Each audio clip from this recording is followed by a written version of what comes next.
Hi guys, binilhan ko pala ng bike yung anak ko kasi matagal na niyang gusto magkaroon ng bike. So, ngayon binilhan ko siya at yan dinala ko na dito. Pakita ko sa inyo. Ito yung binili ko na bike.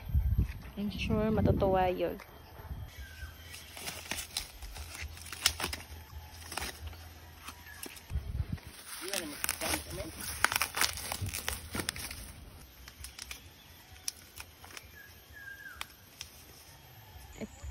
Yun guys, isa surprise ko si Samara. Dali. Ang saman? Saman? Ha? Happy? O sige, kasultan mo sa imong bike. Sakay dadang eh. Oh, sige na, sakay na mo. Wow! Sakay ko! Wow! Sakay ko!